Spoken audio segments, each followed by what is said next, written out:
नमस्कार, आपण पाहत आहात महाराष्ट्र लोकनायक. परभणी जिल्ह्यातील गंगाखेड तालुक्यातील सुनेगाव सायळा येथील इरुस्का प्रायव्हेट लिमिटेड या होमिओपॅथिक औषध निर्मिती फार्मचे उद्घाटन केंद्रीय आयुष तथा आरोग्य व कुटुंब कल्याण राज्यमंत्री प्रतापराव जाधव यांच्या हस्ते आज पार पडले. केंद्रीय राज्यमंत्री प्रतापराव जाधव यांनी होमिओपॅथिक उपचार पद्धतीचे महत्त्व अधोरेखित केले. दुर्धर आजारावर प्रभावीपणे उपचार करण्याची क्षमता होमिओपॅथिक पद्धतीमध्ये असून नागरिकांनी या उपचार पद्धतीवर विश्वास ठेवावा असे आवाहन यावेळी केले आहे. पुढे बोलताना म्हणाले, अनेक रुग्ण आजार गंभीर अवस्थेमध्ये गेल्यानंतर होमिओपॅथिक उपचाराचा पर्याय स्वीकारतात. मात्र आजाराच्या सुरुवातीच्या टप्प्याला होमिओपॅथिक उपचार घेतल्यास निश्चितही चांगला परिणाम मिळू शकतो. परभणी जिल्ह्याच्या पालकमंत्री मेघना बोर्डीकर, परभणी जिल्ह्याचे आमदार राहुल पाटील, गंगाखेड विधानसभेचे आमदार डॉक्टर रत्नाकर गुट्टे, माजी खासदार सुरेश जाधव यांच्यासह अनेक मान्यवर उपस्थित होते. यावेळी पालकमंत्री मेघनाताई बोर्डीकर, आमदार राहुल पाटील आणि आमदार डॉक्टर रत्नाकर गुट्टे यांनी आपल्या शुभेच्छा व्यक्त केल्या. या कार्यक्रमाचं आभार डॉक्टर संजय पवार यांनी मानले. सुनेगाव येथे उभारण्यात आलेला हा होमिओपॅथिक औषध निर्मिती प्रकल्प आरोग्य क्षेत्रामध्ये महत्त्वपूर्ण योगदान देईल अशी आशा यावेळी व्यक्त केली जात आहे.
भागामध्ये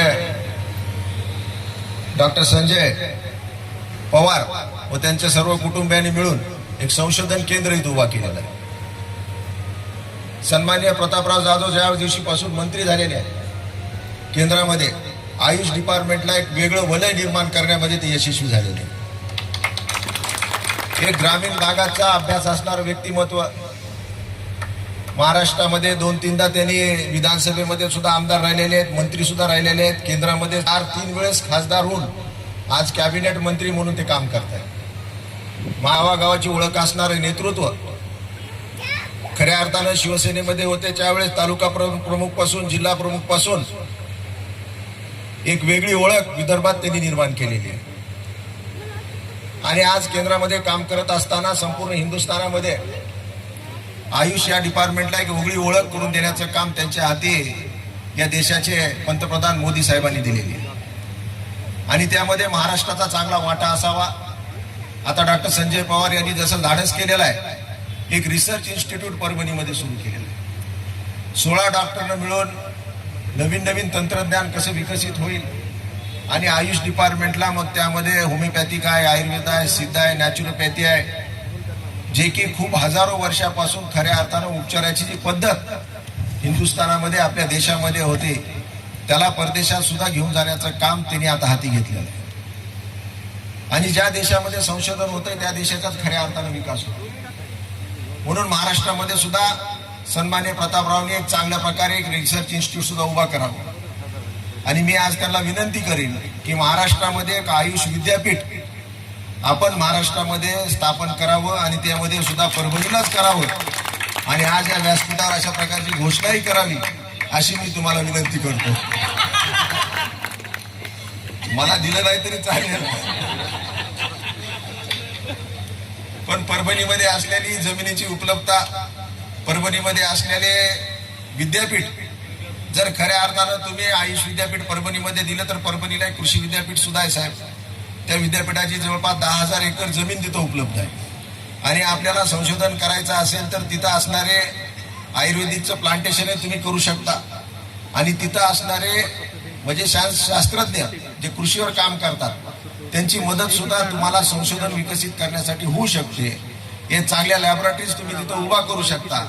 म्हणून या असलेल्या इन्फ्रास्ट्रक्चरमध्ये चांगलं विद्यापीठ, महाराष्ट्राचं आरोग्य विद्यापीठ, आयुर्वेदिक आरोग्य विद्यापीठ निश्चित प्रकारे स्थापन होऊ शकतं. म्हणून आपण सहानुभूतीपूर्वक त्याचा विचार करावा एवढीच विनंती या निमित्तानं करतो. परत एकदा एक कर्तबगार मंत्री पद्धतीने असायला पाहिजे. ISO 9000 काय, पण मला वाटतं ISO 9000 नाही 2000 बी असायला म्हणजे मिळायला काही हरकत नाही. असं हे युनिट आहे. स्वच्छता आहे, तशीच पॅकिंगचं असेल, ह्या सर्वच गोष्टी जर बघितलं आपण एकदम खूप चांगला आणि छोटंसं आणि खूप चांगला उद्योग उभा केलेला आहे. म्हणजे आपल्या आपण जर बघितलं अशा छोट्या छोट्या गोळ्या आपण काय पडसं आलं, सर्दी आली, खाशी आली, काहीतरी आपण बरेचशा अशा गोळ्या घेतो, ते औषधं सगळे इथं बनणार आहेत. खरं पाहिलं म्हणजे केंद्रीय मंत्र्यांना पण पुढे जायचं आहे. खूप बोलण्यासारखं असतं, आपण बोलावं असं वाटतं, पण त्यांच्या आपण टायमाचा विचार केला पाहिजे. त्यांना पुढे औरंगाबादला जाऊन तर पुढे त्यांना कलकत्त्याला जायचं आहे. आताच आम्ही चर्चा केली आणि 21 तारखेची जिम्मेदारी त्यांच्यावर आहे. कारण का मोदीजी स्वतः कलकत्त्याला योगा दिन साजरा करणारे फॅक्टरी आपल्या जिल्ह्यामध्ये या ठिकाणी उभी राहिलेली आहे. ते म्हणजे डॉक्टर संजयजी पवार, डॉक्टर सुशांतजी पवार, आशाताई, डॉक्टर स्वप्नजा पवार, हे सर्वच पवार परिवार. खरं तर मी तुम्हा सगळ्यांचं अभिनंदन करते आणि आभारही मानते की खऱ्या अर्थाने आज आपण 12 वर्ष पंतप्रधान नरेंद्र मोदीजींच्या कार्यकाळाचे साजरे करतोय. आणि खऱ्या अर्थाने तपपूर्ती मोदीजींच्या 12 वर्षाच्या कार्यकाळाची झाली. हे या ठिकाणी एवढ्या छोट्याशा गावामध्ये उभं राहिलेलं हे एक फार्मास्युटिकल कंपनीचं युनिट बघून आपल्या सगळ्यांना झाल्याशिवाय राहत नाही. कारण की हे ज्वलंत उदाहरण आहे की खऱ्या अर्थाने 2047 पर्यंत पूर्णपणे विकसित आपला देश करण्याचं स्वप्न उराशी बाळगत पंतप्रधान नरेंद्र मोदीजी ज्या पद्धतीने काम करतायत, ज्या योजना तरुणांना नोकरी मागणारे नाही तर नोकरी देणारे व्हावेत यासाठी त्यांनी आखलेल्या आहेत. आणि त्याचबरोबर मुख्यमंत्री देवेंद्र फडणवीस साहेबांनी सुद्धा या राज्याचा सर्वांगीण विकास व्हावा. राज्यामधल्या फक्त 5-6 जिल्ह्यांचा विकास झाला तर राज्य प्रगतशील होणार नाही, संपूर्ण विकसित होणार नाही. म्हणून राज्यातील सर्व अतिदुर्गम, अतिदुर्लक्षित जिल्हे सुद्धा विकसित झाले पाहिजे. म्हणून मुख्यमंत्री देवेंद्र फडणवीस साहेबांनी सुद्धा अनेक योजना या ठिकाणी आणलेल्या आहेत. आणि या योजनांचा लाभ घेत खऱ्या अर्थाने पवार कुटुंबियांनी जे धाडस केलेलं आहे. आणि आज बघा डॉक्टर संजयजी पवार यांचं स्वप्न होतं आणि मी बघते, मी त्यांना ओळखते, चांगली ओळखते. कोरोना काळापासून त्यांचं धडपड की प्रत्येकाला चांगली ट्रीटमेंट वेळीच मिळाली पाहिजे, जेणेकरून त्यांच्या जी व्याधी असतील त्यावेळीच त्या ठिकाणी दूर झाल्या पाहिजे. सातत्याने आपल्या या परिसरातील लोकांची सेवा करण्याचा त्यांचा जो मानस होता. आणि आज ऑरिक सिटी सारख्या संभाजीनगरला मोठ्या कंपन्या टाकण्यासाठी एक रेड कार्पेट आहे. तिथल्या तिथे सगळं काही त्यांना अवेलेबल होतं, रॉ मटेरियल तिथे त्यांना मिळू शकतं. पण तरी देखील आपल्या जिल्ह्याचा विकास झाला पाहिजे, आपल्या तालुक्याचा विकास झाला पाहिजे, आपल्या लोकांना या ठिकाणी रोजगारीच्या संधी मिळाल्या पाहिजे. हा उद्देश त्यांनी मनाशी बाळगत या गावामध्ये जिथे MIDCने लाईटच्या अनेक अडचणी आहेत, रस्ते तरी आपल्या आमदार गुट्टे साहेबांच्यामुळे झालेले आहेत, पण त्यांनी धाडस केलं आणि सुंदर असं युनिट या ठिकाणी उभं केलं. खरंच कौतुक आपण करावं तेवढं पवार परिवाराचं कमीच आहे. म्हणून या भागामध्ये लोकांची सेवा केली. अनेक रुग्णांवर अतिशय चांगल्या प्रकारचे यशस्वी उपचार केलेत आणि त्यांना असं वाटलं की ह्याच्यापेक्षाही आपण काही चांगलं करू शकतो. आणि म्हणून आज त्यांच्याच कुटुंबातले आज 2 डॉक्टर आहेत या क्षेत्रामधले.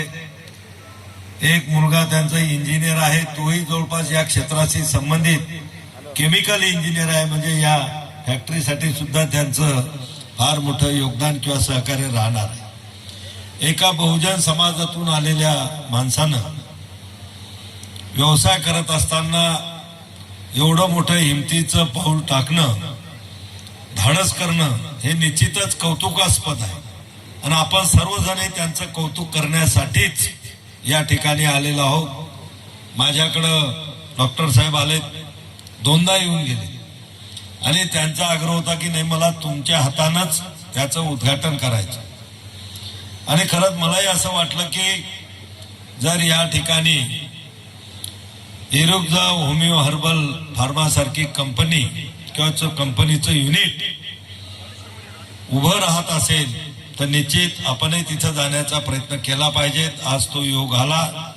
आज रितसर असं आपल्या सर्वांच्या उपस्थितीमध्ये त्याचं उद्घाटनही झालं. बांधवांनो, खरं म्हणजे गेली 2 वर्ष या आयुष मंत्रालयाचा मंत्री म्हणून मी काम करत आहे. मंत्री होण्याच्या अगोदर माझा आणि आयुषचा काही संबंध नव्हता,